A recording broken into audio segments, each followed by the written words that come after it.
연착륙이야. 그리고 조금 욕심내자면 노랜딩도 가. 이렇게 얘기하는 거죠, 황소들. 결국은 끝에 가서는 또 유동성입니다. 만약에 이게 다시 한번 미국채 10년물이 5% 넘어가는 상황이면은 지금은 아무도 에이 싶지만 그런 상황이 온다면은 이거는 사고예요. 이 정도 과매도 국면에서 한번 쭉 해볼 만합니다. 네. 그럼 1차적으로 타겟은 65만 원.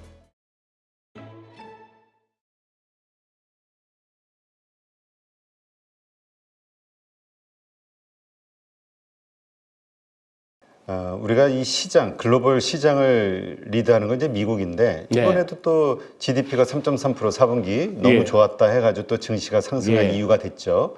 미국의 경제 지표 이게 아무래도 좀 우리가 봐야 되는 그 등대 아닐까요? 예.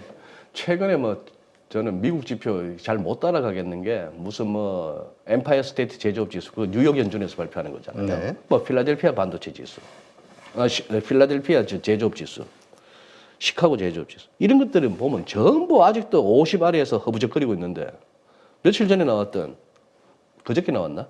S&P 글로벌 PMI는 또 갑자기 다 좋아요. 이 괴리예요. 왜 연준들이 발표했던 거하고 또 민간이 또 발표한 게 또 다르지시기도 하고. 자, 목요일 날 나왔던 거 이거 한번 보시죠.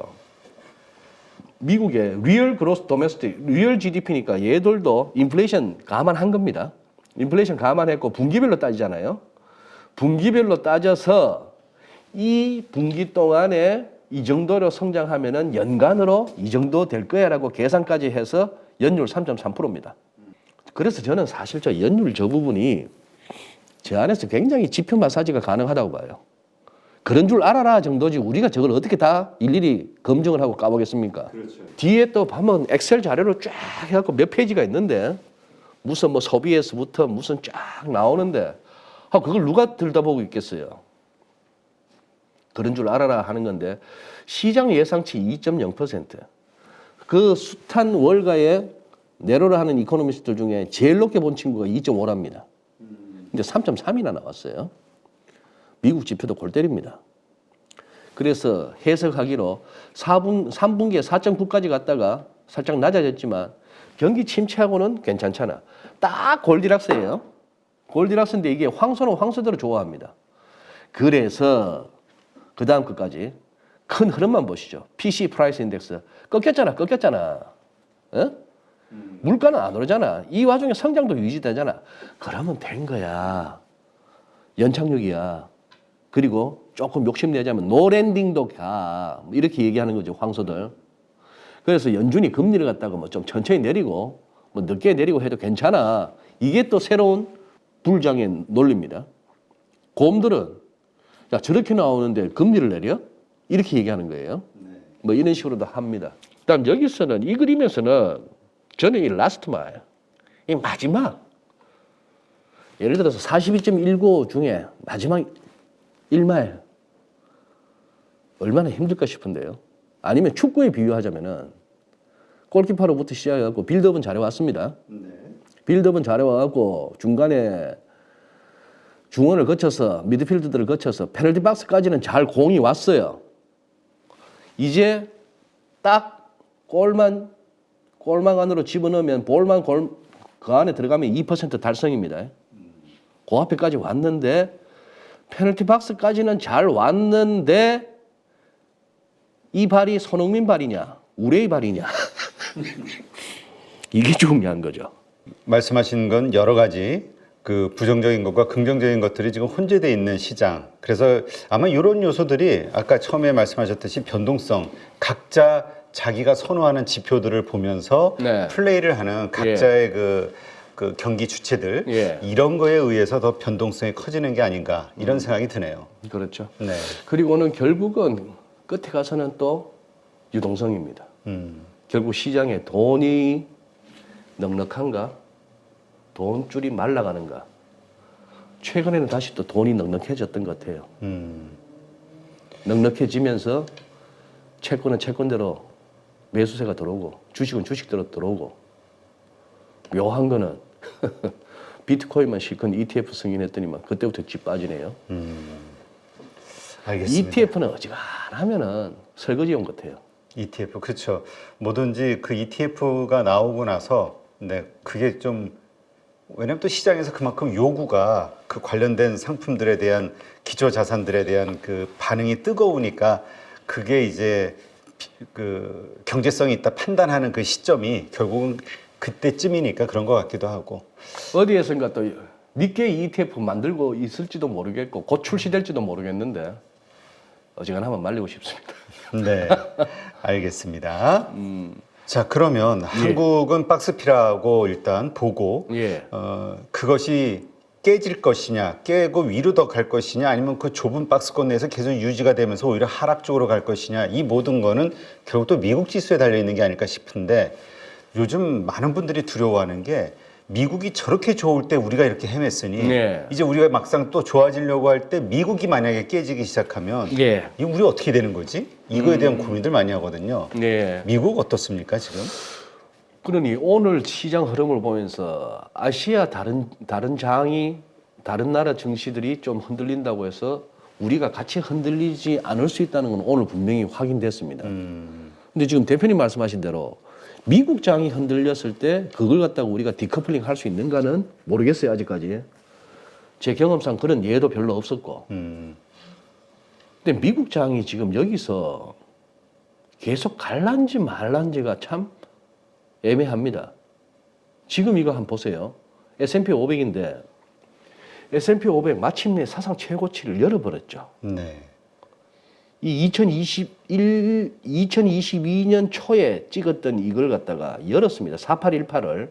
이게 엄청난 거죠. 그때 엄청난 유동성이 공급되면서 뚫었던 건데. 그러니까요. 엄청난 유동성의 공급으로 뚫었고 이때부터는 이제 슬슬 그거 있지 않습니까? 연준이 금리를 갖다가 올리기 시작한다는 그걸로 했고 작년도 해봐야 요거 그 실리콘밸리 은행 할 무렵이 겨우 요렇게 했었고 이때가 막 그거였잖아요. 미국채 금리 5% 막 가고 할 때 10년. 그렇죠. 그러다가 이렇게 쭉 잡아 당겼는데 여기서도 이제 다이버전스가 보이는 겁니다. 오늘의 키워드는 다이버전스입니다. 지표와 체감 경기의 괴리일 수도 있고, 자 차트상으로 나타나는 괴리. 이거 지금 올라가잖아요. 올라가는데 좀 애매합니다. 기술적 보조 지표들은 거래량은 못 살아나고 있고, 그리고 기술적 저항 구간을 요것도 열어줘야 됩니다. 즉 수요일 날 찍었던 4,910 근방, 그때 수요일 날 찍었던 장중 고점이 4,903인데 물론 목요일 날 종가 기준으로 사상 최고치 경신을 이어갔어요. 사상 최고치 경신을 갖다가 어떻게 되느냐 하면은 하루 이틀 사흘 날 5일째 지금 S&P 500은 지난주 금요일부터 해갖고 금, 월, 화, 수, 목 해서 5일째 사상 최고치 경신을 해왔습니다. 종가 기준으로. 다만 이제 장중 찍었던 레벨로는 오늘 열어주느냐 마느냐인데 이 레벨이 얼추 또 차트쟁이들한테 집히는 기술적 저항 구간이에요. 이것도 고비입니다. 이때 이 파동에 1.618배예요. 이것도 파동 이론에서 나오는 족보 있는 저항입니다. 거기다가 지금 이 구간에 다이버전스가 신경 쓰이는 거예요. 심지어 월가에서 차트 갖고 기술적으로 접근하는 선수들 중에는 이게 거의 이때만큼이나 의미 있는 기술적 고점이다라고 주장하는 선수도 없지 않아 있습니다. 있는 상황인데 여기서 나스닥은 딱 요거죠. 나스닥 100은 이미 사상 최고치 경신이고요. 나스닥 100은. 나스닥 종합지수는 요 조금만 더 가면 이건데 싶은 거죠. 요거 있습니다. 자, 여기서 또 한 번 더 껐습니다. 그때 코로나 때 풀린 그 많은 돈으로 이렇게 갔다가 훅 꺾였어도 61.8%는 지켜지고 이중 바닥 만들고 돌았습니다. 네. 그러니 이런 부분은 그야말로 루틴하게 계속 끄보시기 바랍니다. 짧은 차트, 긴 차트 할 것 없이. 피보나치는 어지간한 HTS에 다 있을 거예요. 다 있기 때문에 해보셔도 됩니다. 자, 그런 상황 하에서 얘도 지금 보면은 작게는 이 다이버전스죠. 이게 올라가고 있는데 지금 지난번 이 고점보다 살짝 낮잖아요. MACD나 RSI가. 이때 고점 대비 이제 더 올라간다 하더라도 얘가 더 높겠느냐 하는 부분도 있습니다. 자, 요것만 보시고 미국채 지난번에도 말씀드렸다시피 이거는 거의 같은 데칼코마니에 가까울 정도로 같은 비슷한 기울기와 시간 내에 그냥 원위치했죠. 5%를 넘어섰던 게 3.7, 3.8 근방까지 갔다가 다시 돌잖아요. 요런 게 깃발형입니다. 요런 게 깃발형이기 때문에 이때도 보시면은 처음 4%라고 하는 심리적 구간이 또 23.6%라고 하는 이런 거에 걸리다 보니까 이런 엘리어트 파동 이론 같은 게 나왔고, 엘리어트 파동 이론을 너도 나도 다 들여다보고 있다 보니까 딜러들이, 트레이더들이 이 레벨을 더욱더 신경 쓰고, 그래서 자꾸 막히다가 열리는 거고, 열리는 과정에서 전통적인 깃발형 패턴을 만들더니 열리니까 가네요. 아까 이론대로라면은 한 이 정도는 갈 수 있다 뭐 이렇게 되는데, 어쨌거나 지금 현재는 눌리고 있습니다만, 그래서 4.25가 대세예요. 4.25가 채권 전문가들, 국내에서 채권 전문가들의 대세가 지가 가봐야 4.25는 이러는 겁니다. 시간적으로 이렇게 가서 또 이 선에 걸릴 수도 있겠는데, 저는 4.4나 4.5 열어둡니다. 만약에 이게 다시 한번 미국채 10년물이 5% 넘어가는 상황이면은, 지금은 아무도 에이 싶지만 그런 상황이 온다면은 이거는 사고예요. 뭔가 문제가 생긴 겁니다. 자, 그 다음 2년물도 보세요. 어제 그렇게 GDP 성장률이 높게 나왔습니다. 높게 나왔으면은 전통적인 경제 이론에 따르면 경제 좋으면은 금리 올라가야 되죠. 그렇죠. 그래서 연준의 금리 인하 가능성도 조금은 더 희석되죠. 그렇게 되는데, 자, 지금 뭐 어느 쪽을 반영했는지 몰라도 어쨌거나 지금 내려왔어요. 지금 제 설명이 좀 꼬였습니다. 연준이 금리 인하 가능성도 희석됐다는 얘기는 당장 안 할 만한 경제 지표였잖아요. 그렇죠. 그런데 PC를 보니까 뭐 잘 내려오고 있는데, GDP만 봤을 때는, 제 얘기는 GDP만 봤을 때는 2년물 금리도 올라갔어야 된단 말이에요. 네. 그럼에도 불구하고 요 끝에서 요 길쭉한 이게 GDP 나오고 나서의 미국채 2년물이란 말입니다. 근데 금리가 내렸어요. 미국채 금리가. 지표 대비 제1감으로 반응해야 될 것과는 반대로 갔습니다. 그러면은 납득이 안 되죠. 납득이 안 되면 저 같은 또 차트쟁이는 얘가 혹시 이거 만드는 과정인가 이거예요. 여 헤드 앤 숄더. 혹시 이거 만드는 과정이야? 얼추 네크라인은 이 상황이 되고, 지금 현재는 이렇게 되는 거고, 만약에 이렇게 해서 왼쪽 어깨, 머리, 오른쪽 어깨 거꾸로 한 상황에서 결국 이게 열려서 위로 튄다는 얘기는 국채 가격이 급락한다는 얘기. 그렇죠. 아니면은 미국 재무부가 또 국채를 많이 발행해야 되는 뭔가 스케줄을 발표한다든지, 아니면 시장에 갑자기 돈줄이 마를 뭐가 있었든지, 이 과정인가 하는 가설이에요. 네. 혹시 그 과정인가 싶은 겁니다. 달러 인덱스 보세요. 통상적으로 그동안에 국채금리가 내리고 장기물도 단기물도 국채금리 내렸어요. 그러면은 최근 한 몇 달 동안은 그러면 달러도 내렸는데, 달러는 어제 강이었습니다. 그리 지금 시장 간의 상관관계가 깨지고 있는 거예요.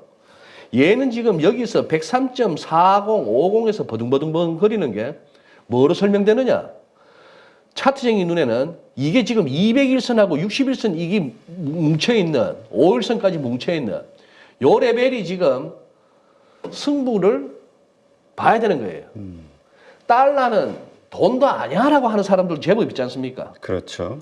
그 사람들은 달러가 아직도 100 위에 있는 게 이해가 안 되는 거예요. 그렇죠. 그런데 세상이 어수선하든 뭐 미국이 잘났든 못났든 이른바 스마일 이론도 있고 하지만, 어느 경우든 극단적인 경우는 전부 달러 아니냐? 지금같이 어수선한 때에 달러 안 들고 있을래?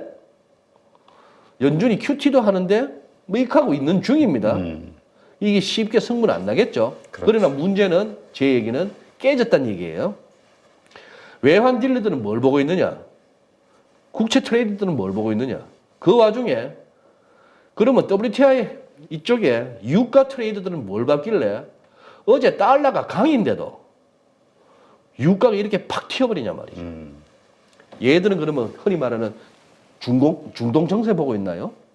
뭐 이런 국면이 되어버린 겁니다. 아니면은 일부 모두의 웃자고 하는 얘기입니다라고 슬그머니 들어갔던 각 시장마다 미 대선 이후에 달라질 판때기를 각자 그리고 있나요? 그 논리가 서로 또 달라지나요? 뭐 이런 생각도 한번 해보게 되는 거고요. 일본 증시는 제가 봐서는 찍었습니다. 단기 고점. 이것도 이제 다 빠져나가기 위한 면피용 발언이에요. 단기라고 붙이는 거는. 우선은 주봉 보세요. 이 주봉이 결국 오늘 금요일까지 음봉이 나오고 윗꼬리가 달리지 않습니까? 네. 윗꼬리가 달리고 과매수 국면 맞죠? 확연한 다이버전스가 완성되는 국면이에요. 거기다가 이것도 더 족보 있는 레벨이에요. 코로나 때 낙폭의 하락 파동에 1.618배에서 한참 머무르다가 열고 왔는데 여기가 또 한번 해결해 줘야 되는 레벨입니다. 이거 열면은 아마 또 한번 날아갈 거예요. 그래서 89년 찍었던 그야말로 사상 최고치 기어이 보자라고 할 수는 있겠는데 지금은 버겁습니다. 딴 거보다 우리 김민수 대표도 자주 하는 말로 이격이 큽니다 하는 그 표현. 이 이격이 너무 크잖아요. 예. 너희 너무 벌어졌지 않습니까? 그죠? 너무 벌어졌고 여기다가 저는 뭐 감히 한용운 선생의 그 회자정리 거자필번 모였으면 벌어져야 되고요. 벌어졌으면 거자 가면은 결국 돌아옵니다. 자, 테슬라가 이러고 있죠. 지금 주봉이에요. 주봉인데 지금 갑자기 또 횡해졌죠. 횡해졌는데 미들 구석은 여기서 요거 우하향하는 채널의 하단입니다. 근데 데일리에서 이렇게 나와버렸습니다. 자, 가격 인하도 가격 인하지만 이번에 한파 오면서 꼭 테슬라만의 문제는 아닙니다만 전기차 전반적인 어떤 한계가 드러났죠. 또 화재가 났을 때 기존의 내연기관하고는 또 다른 어떤 위험한 화재라고 하는 그런 부분도 자꾸 이제 이슈가 되고 있습니다. 그런데 기술적으로는 안 좋아요. MACD 오실레이터 여기서 확 지금 이런 상황인데 누나 좀 제목 보세요. 누나라고 할래요. 누나 맞아요. 제가 까봤어요. 민정 까봤는데 네. 누나 근데 맞아요. 왜 그러십니까? 아니 우리 이제 이진우 소장님도 머리 염색하시면은 정말 영해 보이실 거예요. 우리 캐시우도 이분도 아마 염색하셨을 거예요 머리. 어디 염색만 했겠습니까? 여기저기 갈아엎은 흔적이 보이는데 뭐 돈 많은 누나니까 그러는 거고 우리야 그냥 중국산 우리야 죄송합니다. 저야 뭐 중국산 알리바인가 뭐 자 1주 전에 테슬라 주가 2027년에 2,000달러 간답니다. 네. 지금 2023년이니까 2027년 해놓으면 당장 욕먹을 일은 없죠. 지가 일주일 전에 저렇게 얘기해놓고 나서 일주일 사이 주가가 이렇게 얘기해도 지는 지금 2,000달러를 2027년에 간다 했으니 그전에는 나보고 욕하지 마라 하겠죠. 또 샀군요 그리고. 예. 4주 전에는 또 350억 원어치 사들었다네요. 4주 전 가봅시다. 이게 위클리 차트니까 여기 1주, 2주, 3주, 4주 요때 샀네요. 요때. 단기 고점에서 샀군요. 요때 단기 고점에서 또 샀네요. 그래도 이 누나는 떼돈 벌고 있습니다. 손님들 돈이야 무효되건 간에.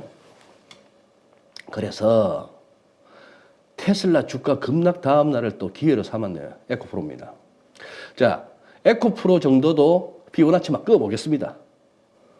누차 말씀드립니다만 개별 종목에는 이런 피보나치 리트레이스먼트 레벨을 적용하지 말라고 엘리어트 파동 이론에서는 얘기합니다만 뭐 에코프로 정도만 되더라도 한두리가 무슨 뭐 동전주처럼 주가를 갖다가 어느 날 갑자기 상한가 만들고 하한가 밀고는 못하는 종목이니까 그렇죠. 피보나치 어느 정도 통할 것 같아요.